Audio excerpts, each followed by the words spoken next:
Bom, então vamos seguindo. Deixa eu pegar aqui o meu livro.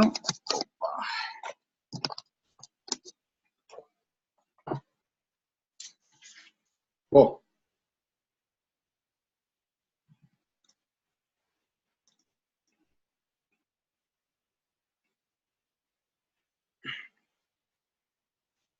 todos estão cá? Já. Ok, então a gente vê que já em Bereshit entendemos que os astros vêm como sinais, vêm como medições de tempo e vêm para definir o que é dia e o que é noite, né? Agora vamos entrar no que é o mês em si, né? O que é a contagem do tempo, ou seja, que os astros servem como sinais, entendi. Então entendemos que no judaísmo o tempo, não só no judaísmo, mas no mundo inteiro, né? Ou seja, o tempo é medido de acordo com os sinais dos astros, né? A astronomia é ela que define, é a ciência em si que define o tempo.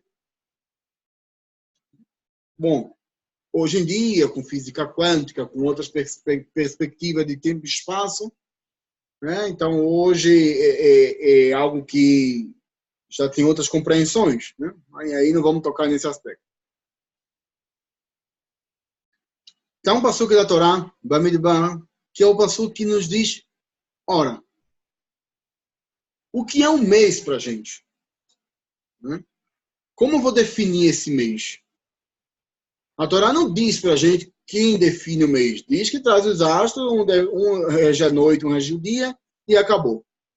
Mas vem a Torá e diz assim, Venis kerem chatzi ha'in, יהיה לפר, לשליש העין, לעין ולרביעי העין, לכבש העין. Até aqui essa parte branca é o final do que se refere o serviço de Korban Tamid.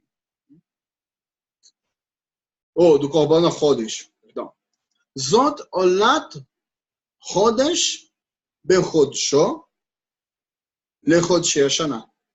O sacrifício do mês, que é o que vai trazer aí um Hetzi Ahin, né? Uma metade de uma medida de vinho, né? Por cada recipiente, Veshlish Ahin, um terço de hin, le'ain, para cada animal aí que vai ser oferecido, o revi'it ahin, e um quarto de hin, que é uma medida líquida, lakevetz yain, por cada kevetz, por cada cordeiro ou carneiro que é oferecido, e todas essas medidas são de vinho. Então, ou seja, para explicar para que a gente entenda o que se refere ao passuco, eu não coloquei a tradução, é o seguinte: quando se faz o sacrifício de Rosh Chodesh no templo, se trazia ain, keves, né, que é cordeiro,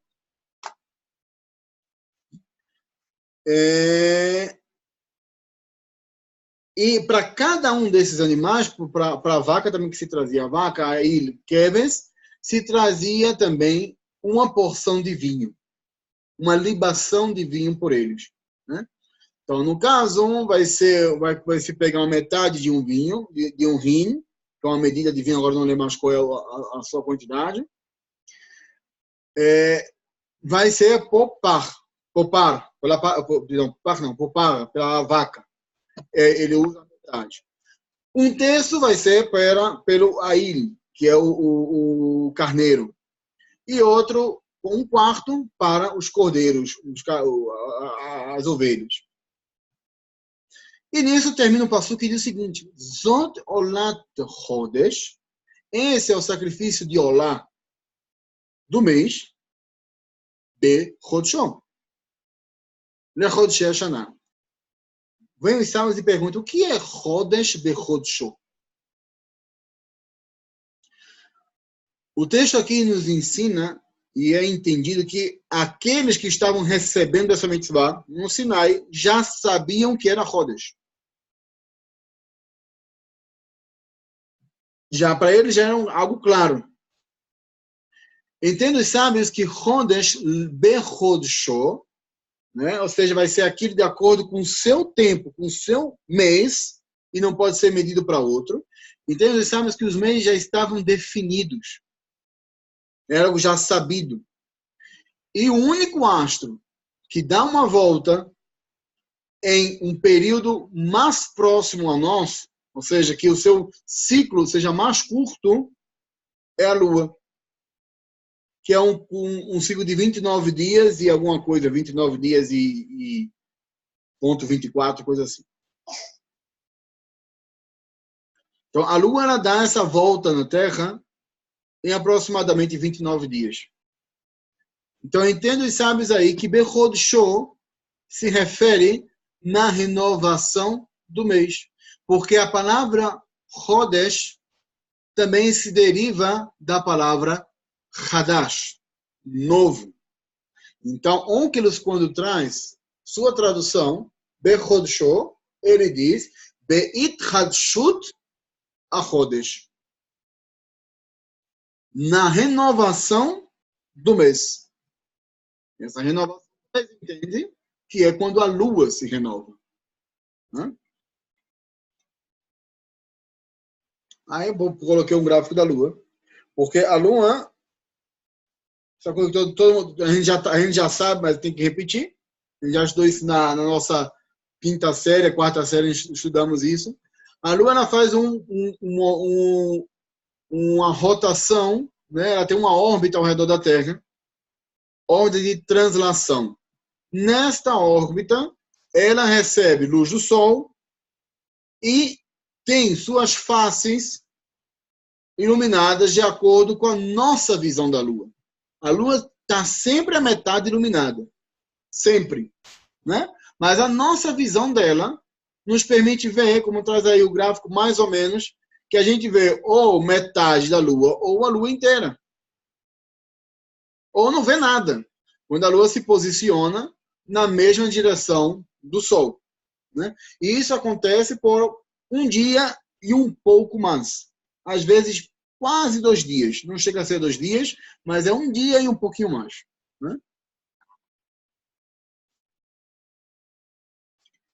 Isso é o que se refere à Lua. Os sábios entendem nesse passuco que da Lua é que se faz o cálculo do mês.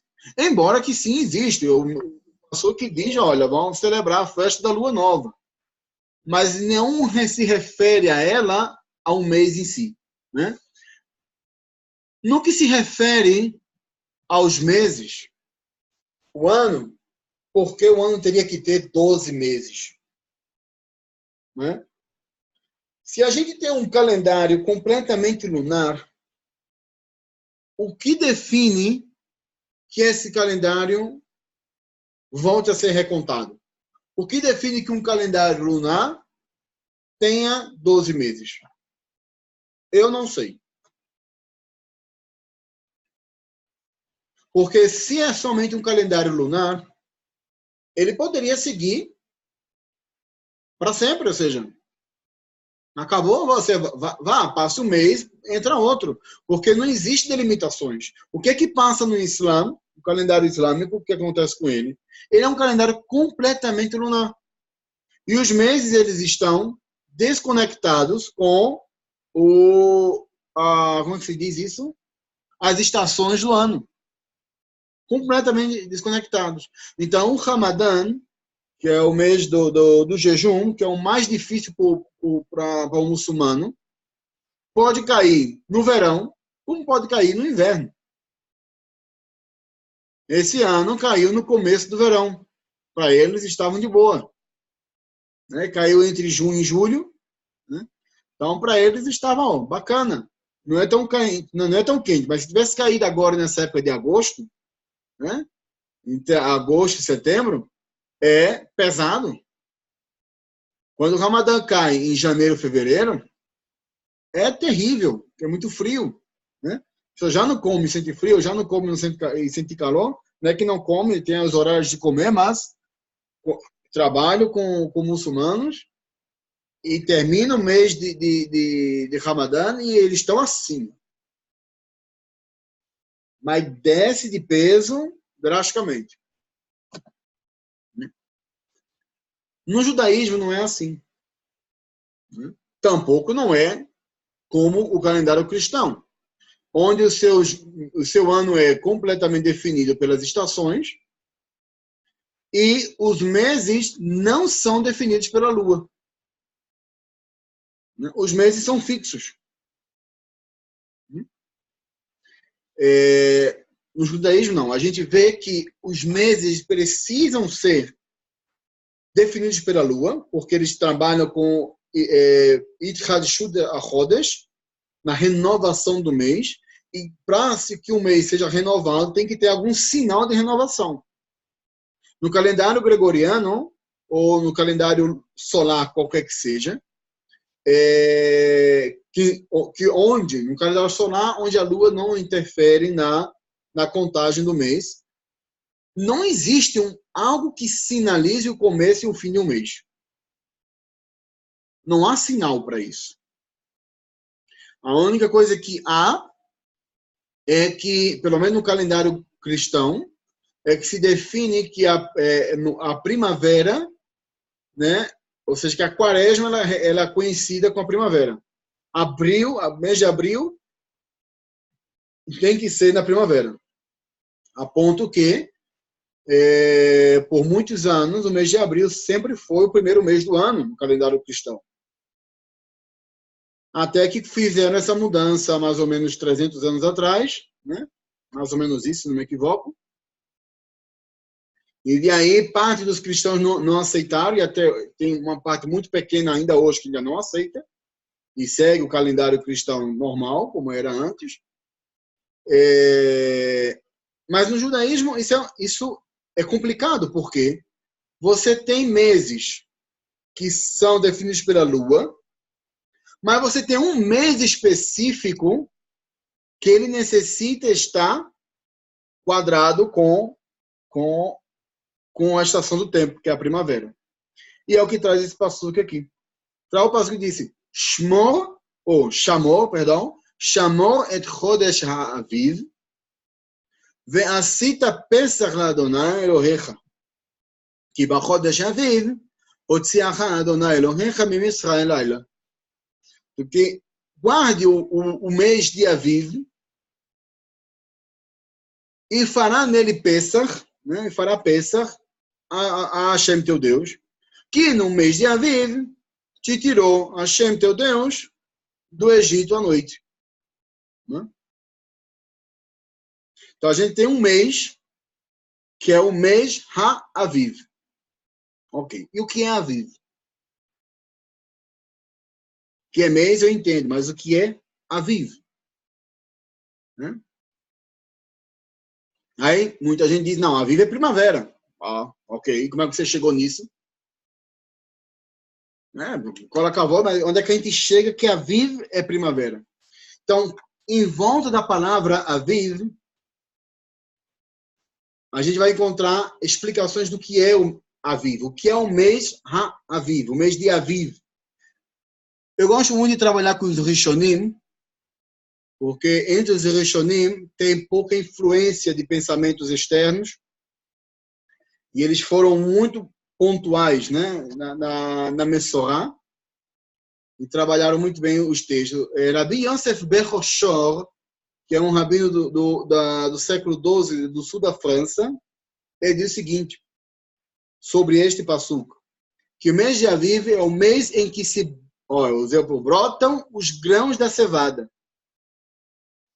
Então, é o mês em que o grão da cevada começa a nascer na espiga. Ele não está pronto, mas está brotando.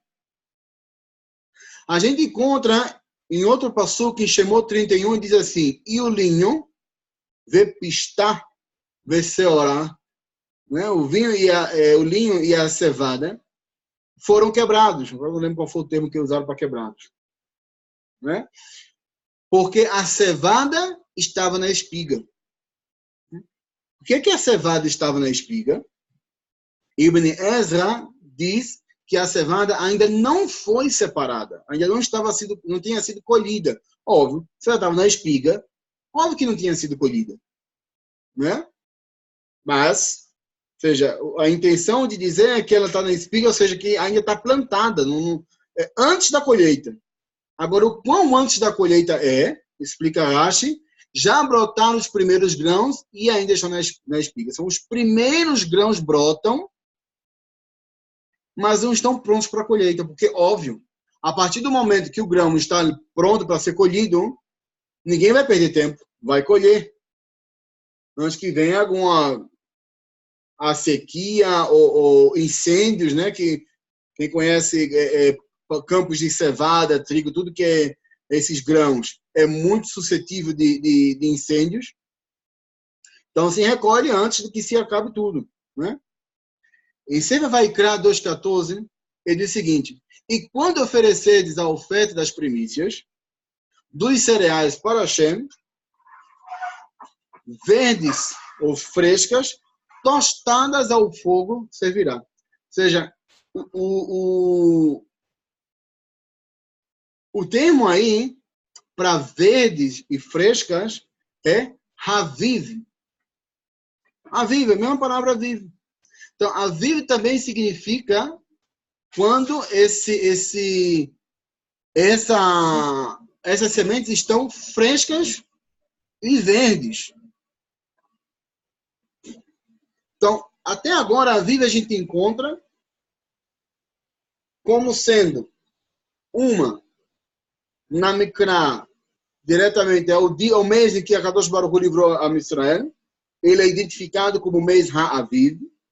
Mas entender o que é Ha'aviv, é entender que ele está conectado diretamente à colheita, diretamente ao que se refere à agricultura, né? E não o momento da colheita em si, mas antes dela, quando os grãos ainda estão verdes. E o grão ainda está verde é quando se termina, vai chegando o fim do inverno, pelo menos aqui nesse lado do hemisfério, tá? Tem que ter em conta que isso foi tudo escrito por lá de cá.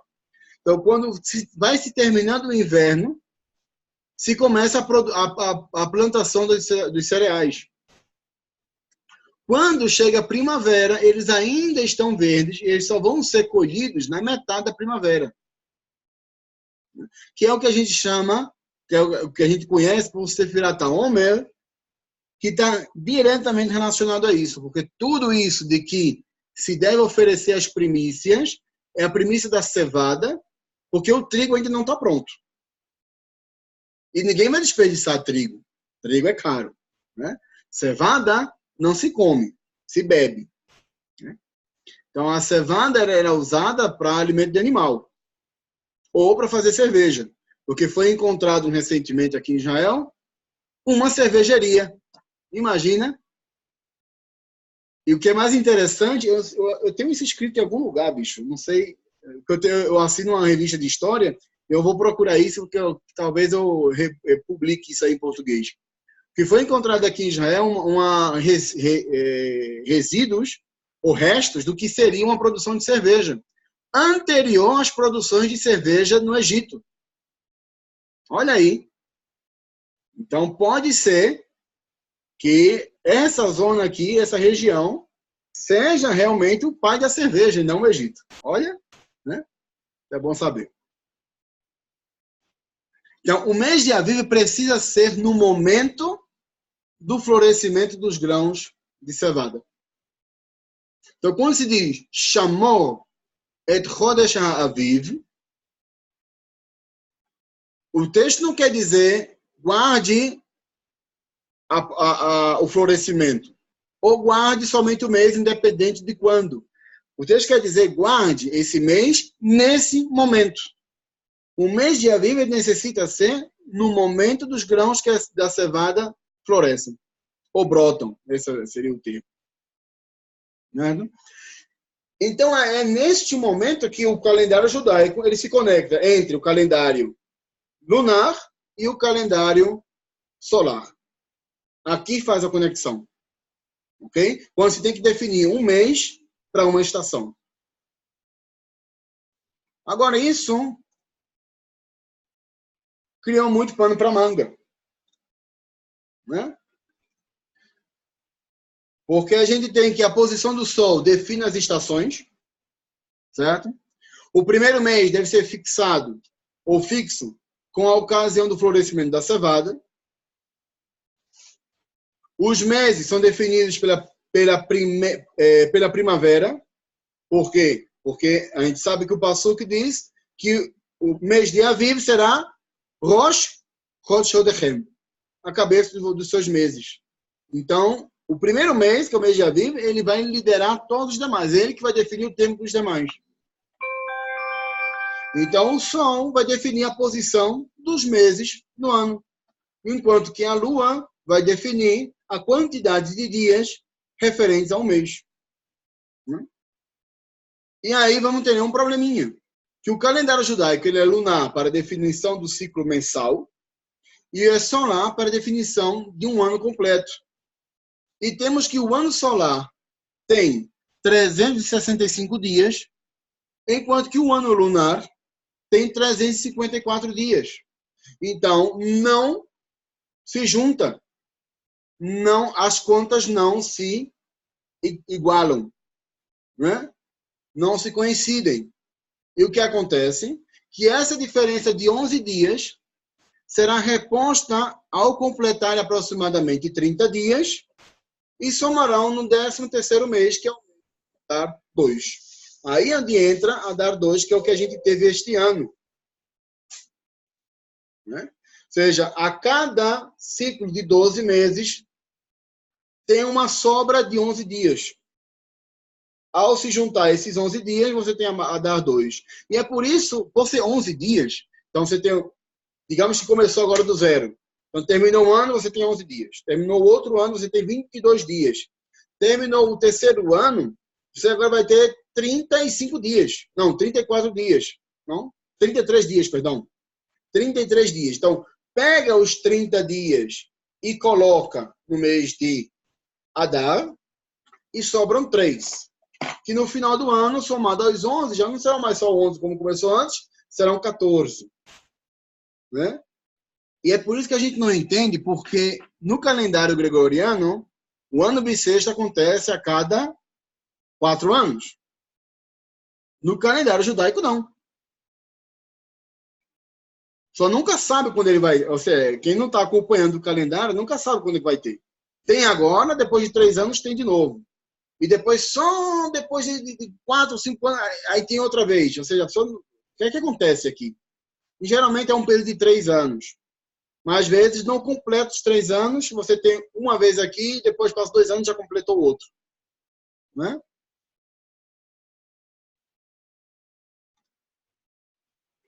No judaísmo também, no calendário judaico, temos uma outra coisa que a noite ela antecipa o dia. Creio que eu já falei sobre isso em outra oportunidade. Né? A noite antecipa o dia no calendário judaico e isso traz na própria Torá. Contudo, a gente não deve tomar isso como uma exclusividade do calendário judaico, porque o calendário cristão atual, o gregoriano, a noite também precede o dia, porque o dia começa à meia-noite no calendário gregoriano. Então ele começa também de noite. A diferença é que no judaísmo, o dia ele começa com entre o ocaso, né? Ou seja, com o pôr do sol. Então a gente tem aqui 2 passuquim da Torá que nos evidenciam o momento, ou seja, o quanto a Torá é clara no que se refere a começar o dia com o pôr do sol. Né? O primeiro é em Bereshit, que é muito claro, ele diz Vaikra Elohim leor yom ולחושך קרא לילה, ויהי ערב, ויהי בוקר, יום אחד. Foi tarde e manhã, e foi o primeiro dia. Ou seja, chamou Hashem, ou nomeou Hashem, ao dia, ou seja, a parte iluminada do dia, Yom, e também o chamou a parte escura do dia, Laila, noite. E se foi ao entardecer, e se foi ao amanhecer, primeiro dia. Então, um dia começa do entardecer até o fim do dia, do amanhecer. E vai criar, a gente encontra o Pasuk, se fala sobre Yom Kippur, e diz, Shabbat Shabbatom Lachem, ve'initem et nafshotechem. Será um Shabbat Shabbatom, seria um dia sagrado para vocês, e sofrerão, ou seja, afligirão suas almas, Betisha lachodesh ba'erev, no nono dia, de entardecer ao entardecer, né? Ba'erev me'erev, ad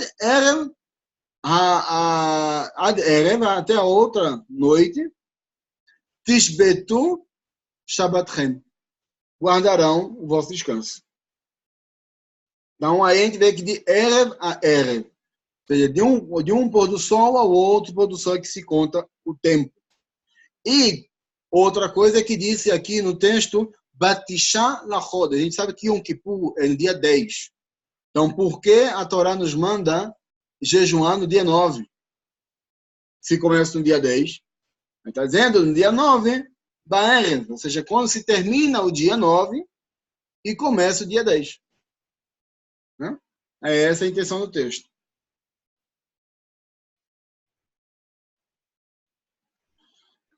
A gente vou pegar aqui água, mas vendo continue.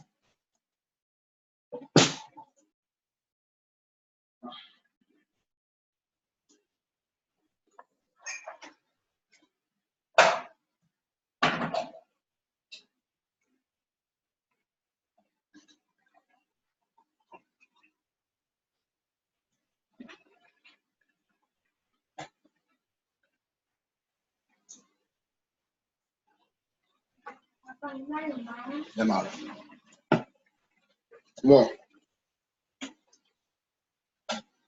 Quanto à contagem do tempo no judaísmo, também temos que há uma diferença, ou há momentos específicos em que essa contagem teve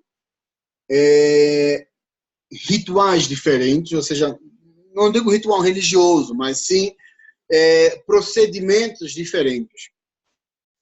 Quando havia o templo, o mês era definido pelo Sanhedrin, segundo o relato de duas testemunhas. Ou seja, o mês ele não é definido de qualquer forma ou a qualquer momento ou por qualquer pessoa.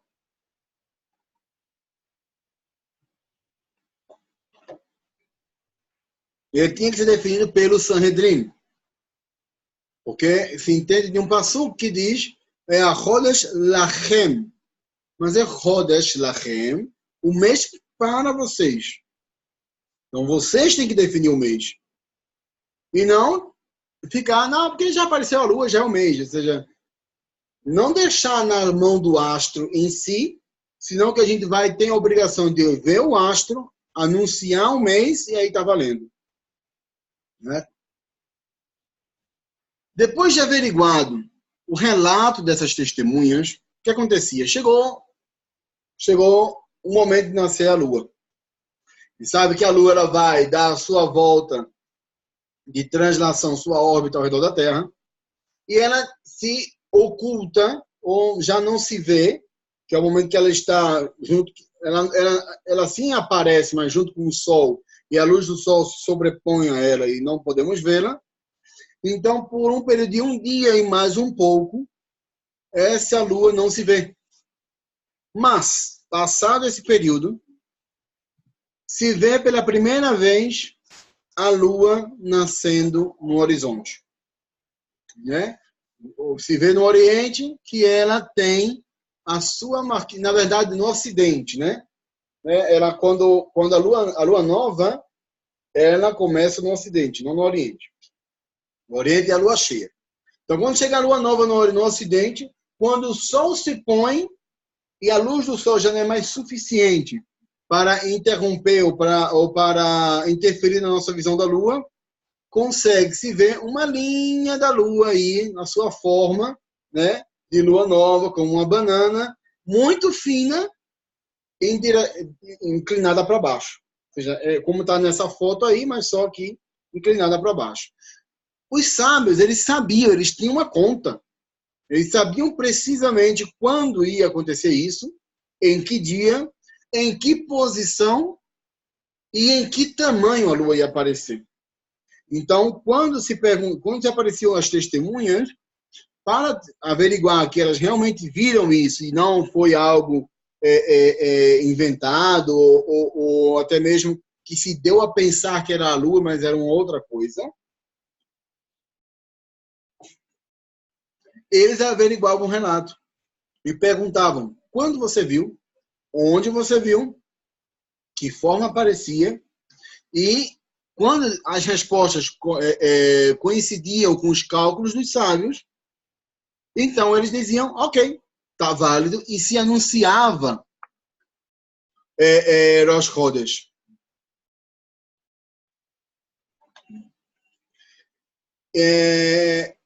Nisso, sendo comprovada a informação, o Beit Din decretava o mês e anunciava a todas as cidades e vilarejos.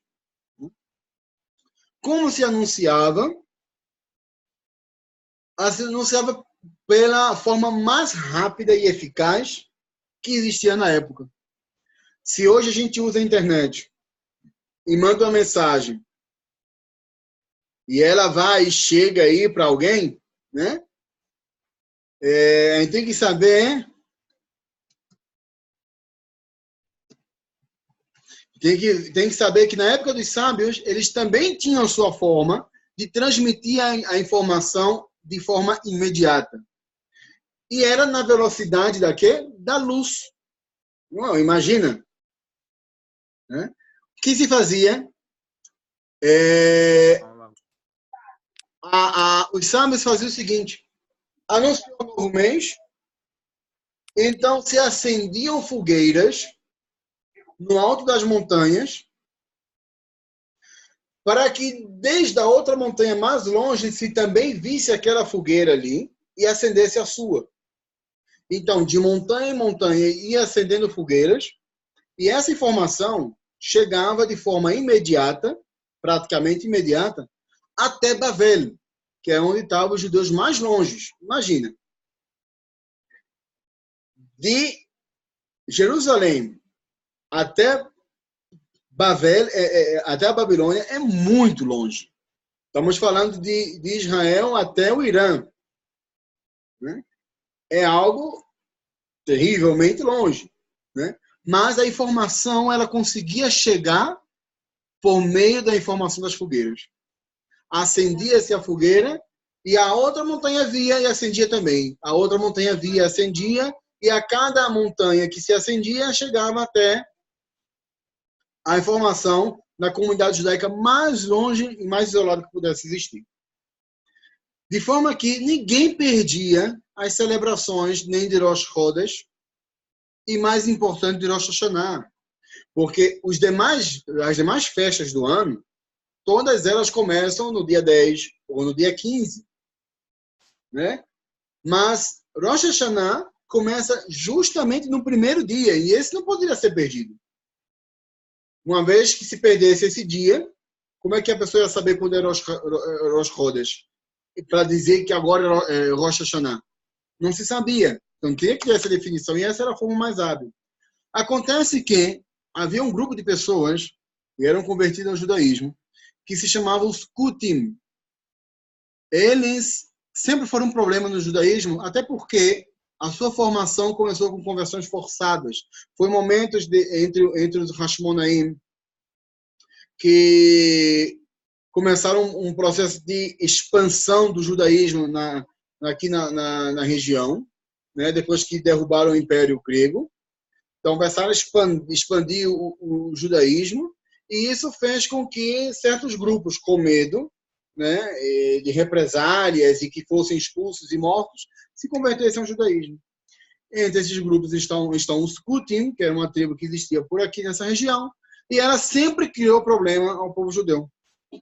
Entre os problemas criados, foi que eles anteciparam o acendimento das fogueiras. A fogueira não havia sido acendida em Jerusalém, e eles já acenderam a fogueira e confundiram as outras comunidades. Então, as comunidades começaram a celebrar Rosh Chodesh em um momento equivocado. Quando isso aconteceu, o Beit Din passou a usar uma técnica diferente. Usou emissários.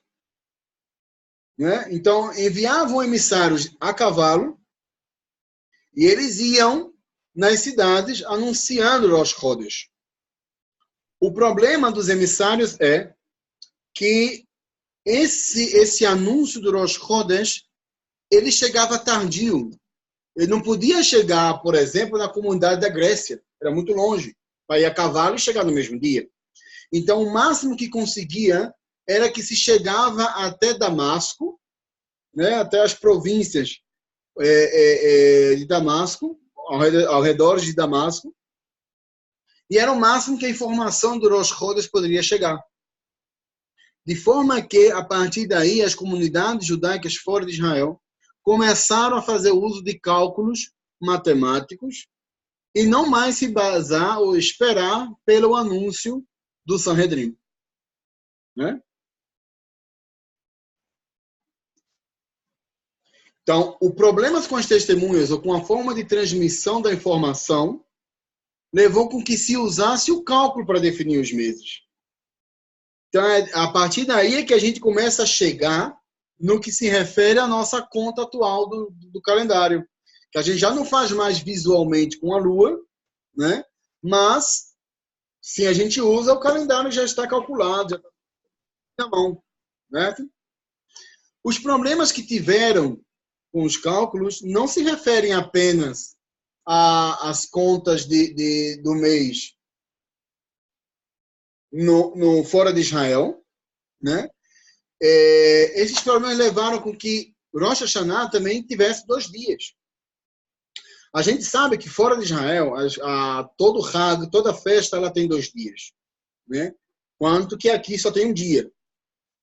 Fora de Israel tem 2 dias porque ainda vai chegar nisso, mas foi um costume das comunidades da Galut para evitarem erros no cálculo e perderem uma festa. Mas Rosh Hashanah aconteceu porque vieram as testemunhas e chegaram no tempo equivocado. As testemunhas chegaram antecipadamente e o Beit Din havia anunciado Rosh Hashanah antes do tempo. Ao anunciar Rosh Hashanah antes do tempo, isso foi um problema. Porque não era o momento de Rosh Hashanah. Como é que vamos poder fazer Rosh Hashanah? Então decidiram que a partir de então, Rosh Hashanah seriam 2 dias, porque caso as testemunhas antecipar, elas nunca poderiam antecipar porque ainda se via a lua. Né? Chegava o dia 29, a lua ainda estava aí. No dia 30, a lua não estava. Mas pudesse ser que a lua ela voltasse a ser vista no dia 1, ou voltasse a ser vista no dia 2. Né?